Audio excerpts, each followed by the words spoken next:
Meerkats and Doctor Who, two of my favourite things, yet somehow I went the first 20 years of my life believing they were mutually exclusive, when actually, they're not. After months of research, I finally uncovered the truth about the Meerkats' place in the Whoniverse, and what I found was fascinating. So stick around, because I'd love to share with you the hidden lore of Meerkats in Doctor Who. Hello, my name is Jerry the Meerkat, and welcome to the Whoniversals, where I'll be guest hosting today's video. When I was asked to make a guest video, Will, of Whoniversals, suggested I make it about Meerkats in Doctor Who, since Meerkats are kind of my thing. At first I actually dismissed the idea completely, since TARDIS Wiki, Bible of Doctor Who fandom, claimed there was only one measly reference to Meerkats across the entire Whoniverse. It turned out this wasn't the case, hence the video, but more on that later. Despite being the last time Meerkats were ever referenced in Doctor Who, this also happens to be the first time the Doctor chronologically references Meerkats in their timeline. So let's start here. It's 2013, Doctor Who is turning 50, and what better way to celebrate it than releasing a limited series of 11 Puffini shorts. I can make an entire video talking about this book range, but today we're actually only interested in book number 9. The Beast of Babylon, I think I've said that correctly, cleverly takes place during the 2005 episode that brought back Doctor Who, Rose. Remember how Rose initially turns the Doctor down at the end of the episode? So he disappears before returning seconds later to try again? Oh, that's right, you can't hear me. Wait, that's not right. I can't hear you. Well, this story takes place during that gap. After leaving Rose, the Ninth Doctor encounters an alien called Ali, who acts as the companion for this book. The story sounds really interesting, and if I could read, I'd totally make a video about it. Anyway, early on in this story, the Doctor is explaining to Ali how Rose turned down his offer when he says something very interesting. What was her name? Asked Ali, curious. Rose Tyler, said the Doctor. A human girl? Yeah. The only type they had on the planet back then. You see, in that corner of the universe, space travel hadn't really taken off just yet, so there were only native creatures on that planet, and the humans were the only halfway sentient ones. Them. And Meerkats. Clearly, this is just a joke. Meerkats became very popular post-2009 when Alexander and Sergei hit the scene selling us Brits car and home insurance, so I have no doubt this is probably just a nod to that. However, intentional or not, I went on to learn that this was actually in line with established Meerkat lore. I decided to give Google one more search for Meerkats in Doctor Who, and to my surprise, I found the answers I was looking for in the unlikeliest of places. Google AI. Possibly the first and last time it has ever been helpful. In fact, the last time I used Google AI, it told me I should be able to read 100 words in 4 seconds, which is ridiculous because I struggle to read 4 words in 4 seconds. Anyway, as you can imagine, I was highly skeptical of this, especially when I was being promised space pirate meerkats. But to my amazement, this was real, and official, and even penned by one of my favourite extended media writers, Simon Guerrier. I had no other option other than to hunt down the comic for myself. I'd already spent $1.99 on the Ninth Doctor ebook, so when I found issue 108 of Doctor Who Adventures for £3.79 on eBay with free delivery, as far as I was concerned, that was a steal. And at the time, I thought I wouldn't have to buy anything else for the video. I was wrong, but we'll get to that later. So, my magazine arrived, I opened it, and there it was. The prophecy was true. They were real. It was at this moment I realised the comic had a title, so I took to TARDIS Wiki and typed in the title.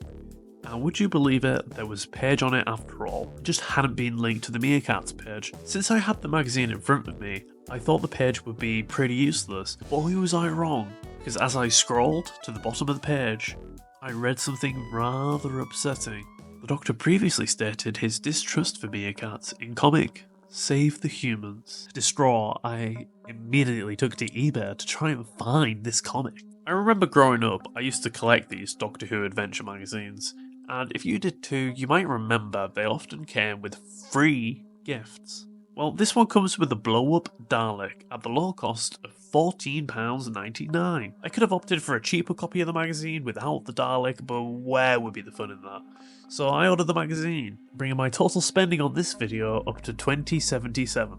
So, as you can see, my magazine arrived. The magazine does indeed come with a free inflatable Dalek, as advertised, and wow, just look how amazing it is. They will need a name, so please do comment any suggestions. I'd love to hear them. But we're not here for the Dalek, so I'll just make a separate video about the Dalek. Flicking through the magazine to page 9, I started reading the comic, and what the hell is that? Oh, thank God. They're just humanoid flies. I was terrified for a second there. The comic is about the Doctor and Rose landing on a planet where human colonists from the future are kept in a safari park run by fly people. It's an interesting comic featuring dinosaurs and a plastic stone hen, where the humans have to do whatever this is just to get food from the visitors. Obviously the Doctor saves the humans, oh my god, that's the title, and the day is saved, but we don't care about any of that. We're here for the Meerkats. Sadly, there aren't actually any Meerkats in this story, but I do believe it contains the first ever reference to Meerkats in Doctor Who's entire history, in the very first panel of the story. Safari Park, lions and tigers and bears? Oh yes, why not? So long as they don't have meerkats. What have you got against meerkats? I know what they're planning. How could he know? How could he possibly know? But we've been so careful, kept our plans so secret. How could he figure it out?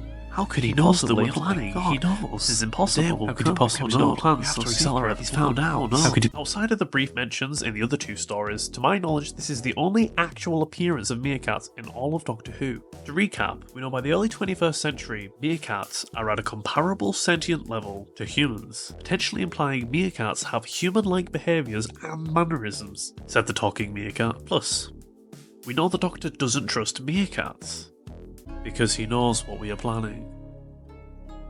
But what happens next? Where does this take us? Sentient meerkats in the early 21st century? A distrust of my kind? What do you get when you cross a talking meerkat with a society that abandons him and treats him like a rodent? You get space pyromeerkats. Presumably set in the future, the comic begins with the 10th Doctor and comic series companion Heather in an old people's home in space. They quickly learn that the old people's home is under attack by space pirates. Meerkat space pirates. The 10th Doctor messes with them for a bit, making jokes and derogatory comments towards the meerkats. Things escalate quickly, when even more meerkats enter the scene thanks to the Doctor. But then Heather asks the very sensible question, what would a bunch of pirates want with an old people's home? It's then revealed to us, in a shocking twist, that the meerkats themselves were attacked and had been dumped at the old people's home. To which the Doctor suggests an alliance. Together, the Doctor, Heather, the meerkats, and the elderly all work together to take back the pirate ship from the Macra. Probably the Macra. I don't really know if this is the Macra. They kind of look like the Macra. They're not giving any of the names, so we're going to call them the Macra. Things reach a climax when one of the old people sacrifices their Zimmer frame to save Heather. Then things conclude in one of the most hilariously simple ways possible. The Doctor says, "So we'll call it a draw then." To which a meerkat says, and I quote, yeah, it's too much like hard work. And the crabs respond, "I don't think I want to be a pirate anymore." To which one of the old people then says, "But we love being pirates." Iconic. Iconic. The Doctor and Heather then leave, with the meerkats and crabs living happily together in the old people's home, whilst the old people leave the pirate ship to become pirates. I guess the moral of the story is, don't be so quick to judge people, which is a nice message. Or maybe it's not to trust meerkats. Nah. And that's it. No more meerkats, just these 3 stories.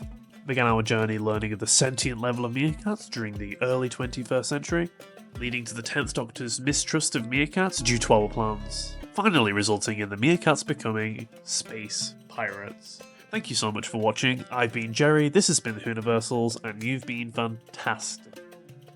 Goodbye.